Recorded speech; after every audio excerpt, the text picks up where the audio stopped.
I actually didn't. I actually joined BL in the blood module. It was actually in the county jail. It's a module where they put all the bloods from all different neighborhoods and things like that. They kind of separate us, call us the misfits.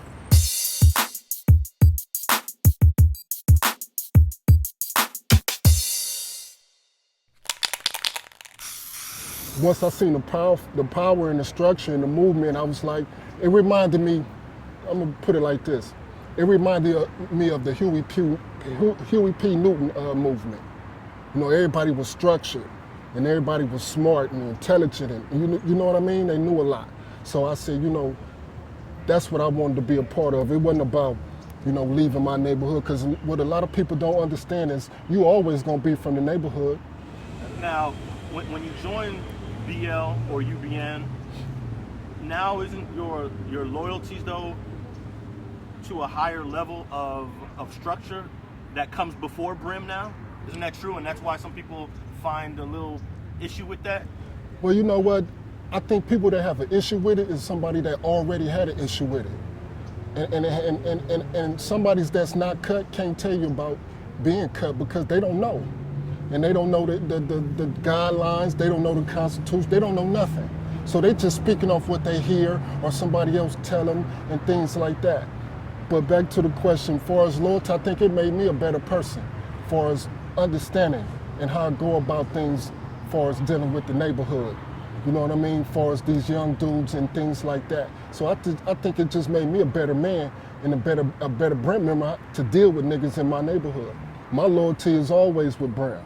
You know what I'm saying? I'm a 6'1" Brim to the day I die. They don't have nothing to do with it. You know what I'm saying? It's just that when people, like we got all these things going on with these neighborhoods, man, with people snitching and doing all these things, man, and it's okay. And you will see a guy that hang with a snitch and he knows he a snitch. He's seen paperwork and everything, but he still ride with the snitch. So I asked them, where your loyalty at to the hood?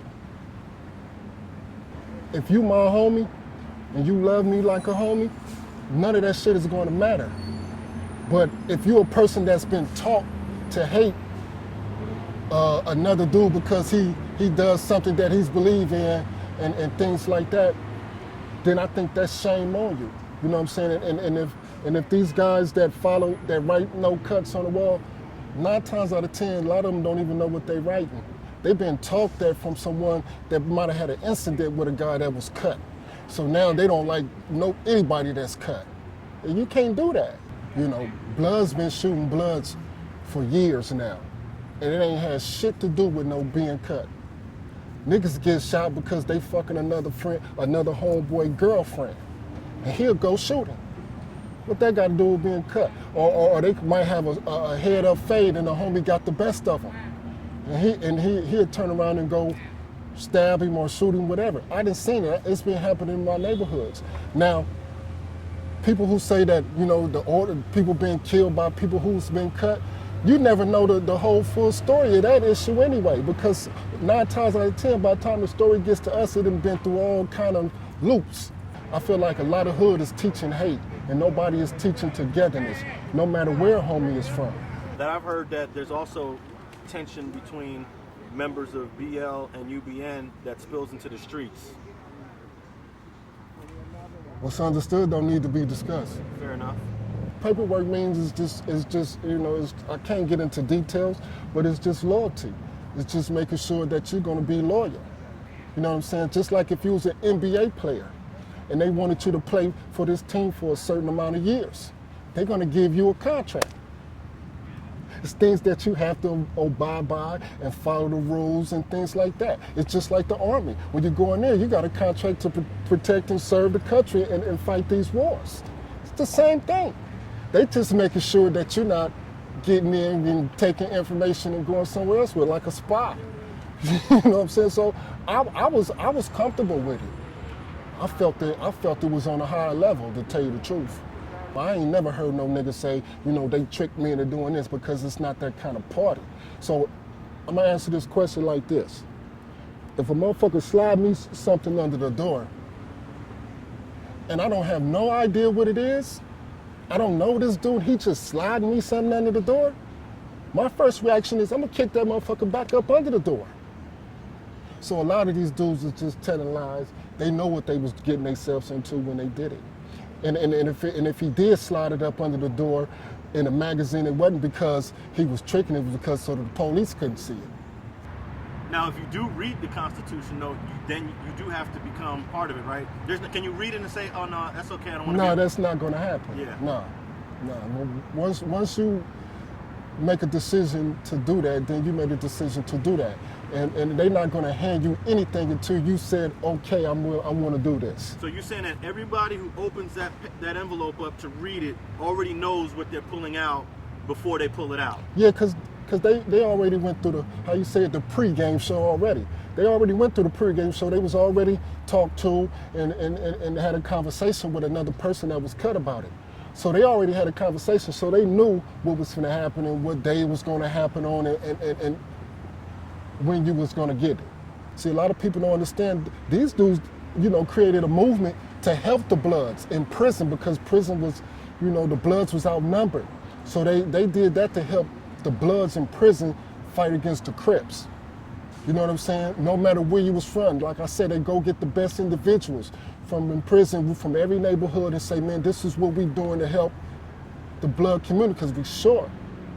So this is what we gonna do. Some people don't have to be a part of it. You don't have to be a part of it. It's not like a motherfucker putting a knife to your neck, you're gonna be BL. Hell no, man. So, if you want to, you want to. If you want to fight them on your own, go ahead and fight them on your own. What are the consequences for speaking that inflammatory against a prison organization on camera? Well, what's understood don't need to be discussed. I'm going to just leave it at that. But I truly feel he wouldn't have said that to nobody that was cut. Hell no. But in essence, on video, he's actually saying it to everybody that's cut, right? Yeah, but on video you can say anything, and really not have to deal with the real world. You know what I'm saying? And go out in these streets and be dealing with different blood hoods. Because I feel like when you say that, it's going to be hard for you to go function in another blood hood. And they didn't see what you said, people that's cut. Because when a motherfucker ride on you that's cut, and you in another blood hood, nobody going to be able to save you. Isn't there strength in numbers of those that are no cut? Well, let me tell you this. How would you know? How would you know? Because you don't even know who's cut. Right now, today, you're probably standing in your neighborhood next to a guy that's been cut for all these years. You've been his best friend for years and didn't even know he was cut. But he actually says to a certain degree. So how would you know the numbers? Well, shouldn't someone that's in a gang know the numbers? No, because they don't talk to you about it. A person that's cut not finna come up and tell you this how many people that's in BL. That's absurd. It's not gonna happen.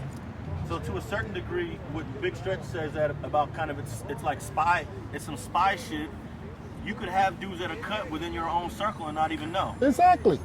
But what's the problem with that? Do you believe that kind of influences the way people react to you? Because they know, okay, he's part of something that's bigger than what I am. I got to be careful of what I say to him and how I communicate with him. I don't think it's a fear thing. I just think it's a lack of understanding. You know what I'm saying? Because a lot of my homies don't agree with it. And a lot of my homies do agree with it. You know what I'm saying? It's a lot of homies in the hood that want to be a BL, but they too far up in age right now. You know what I'm saying? They really didn't have the full understanding. They don't know too much. But I think it's a lack of understanding, man. And I'm gonna tell you a little thing. When I come around, I get the eyeballs. You know what I'm saying? When I come to my hood, if I sit on a bench, it's gonna be 3 or 4 other niggas scoot over. I'm my right-handed guy. When I pull up in the park, and a lot of my homegirls and homeboys can vouch for this.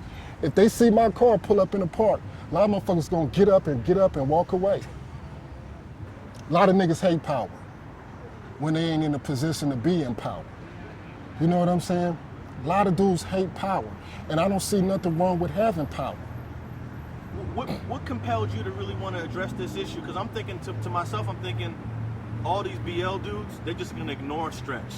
they're just gonna leave it alone. They're just gonna let this video play and play and play. How did it get to the point where a response had to be made? Because you tell lies.